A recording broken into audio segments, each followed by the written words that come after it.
अगर आप सरकारी नौकरी का सपना देख रहे हैं तो भूल जाइए। सरकारी नौकरी पाना मुश्किल ही नहीं, नामुमकिन हो गया है।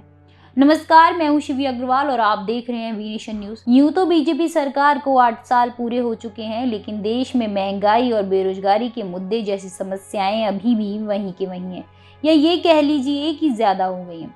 सरकार की भारी जीत के बाद भी बड़े बड़े दावे सामने आए उनकी तरफ से, लेकिन ये दावे सिर्फ बातों में रह गए। इन पर अमल कब होगा, इसका इंतजार सभी युवाओं को है। देखा जा सकता है कि जब से नरेंद्र मोदी की सरकार आई है, तब से नौकरी मिलना युवाओं को काफी ज्यादा मुश्किल हो गया है। अब इसका यही कारण है कि नरेंद्र मोदी ने चुनावी वादे में तो बोल दिया था कि हम हर वर्ष युवाओं के लिए 2 करोड़ नौकरियां पैदा करेंगे और एक दिन इस बेरोजगारी की प्रॉब्लम को जड़ से खत्म कर देंगे। हर गांव गली मोहल्ले में रोजगारी का अवसर पैदा हो। लेकिन 8 साल से ज्यादा बीत जाने के बाद भी आज हमारे देश का युवा सरकारी नौकरी के लिए दर बदर भटक रहा है। सरकारी नीतियां तो बहुत ला रही है, लेकिन बेरोजगार की स्थिति सुधरने की जगह बिगड़ती जा रही है। सरकार इस तरह से काम नहीं कर पा रही कि नए रोजगार के अवसर कैसे पैदा हों। इसलिए ऐसा लगता है कि नरेंद्र मोदी की जो सरकार है वह युवाओं के लिए गंभीर नहीं है, और ऐसा दिखता है कि मोदी सरकार के पास भविष्य में भी युवाओं की नौकरियों के लिए कोई बड़ा प्लान नहीं है, जिससे रोज युवाओं को रोजगार का अवसर दिया जा सके। जो दर्शाता है कि नरेंद्र मोदी ने जितने वादे किए थे रोजगार को लेकर, वो सारे खोखले वादे थे, और लगता है कि लोगों को बेवकूफ़ बनाने के लिए सभी वादे किए गए थे।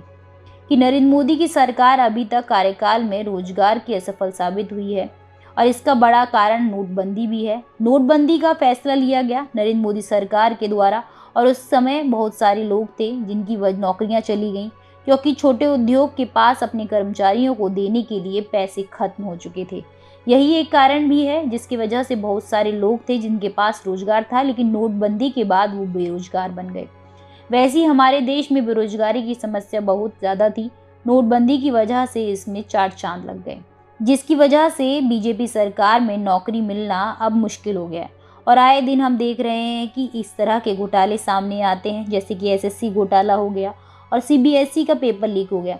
ये सारी चीज़ें यही दर्शाती हैं कि नरेंद्र मोदी की सरकार देश के हित में काम करने की बजाय शायद अपने ही हित में काम कर रही है। नौकरी देने का वादा करती आई सरकार हर साल लाखों पद खत्म कर रही है, जिसमें 56,000 पद रेलवे में खत्म किए जा चुके हैं।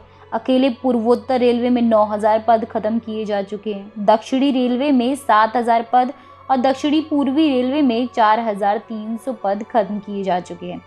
पद खत्म करने के बाद नौकरी ढूंढने वालों को एक और धक्का जब लगा, जब सब कुछ निजी हाथों में बेचा गया। मैं बात कर रही हूँ रेलवे के निजीकरण। रेलवे के बड़े भाग का सरकार के जरिए निजीकरण कर दिया गया। 151 प्राइवेट ट्रेनें चलाई गईं, जिससे जनता को अब गुलाम बना रही सरकार अंग्रेजों के मुखाबिर प्रदेश फिर ईस्ट इंडिया कंपनी के दौर में वापसी करने लगे हैं। अब सरकार पर सीधा सवाल ये उठता है कि बेरोजगारी के इस बड़े मुद्दे को क्या सरकार हर बाकी मुद्दों की आड़ में दबाती आएगी? युवा इसी तरह सड़कों पर नौकरियों के लिए भटकता रहेगा। बेरोजगार युवा इंतजार में है रोजगार के लिए, लेकिन सरकार इस मुद्दे को कब जागेगी, इस बात का इंतजार हम सभी को है। आज की इस हमारी खबर में इतना ही। बाकी खबरों के लिए जुड़े रहे हमारे चैनल वी नेशन न्यूज़ के साथ।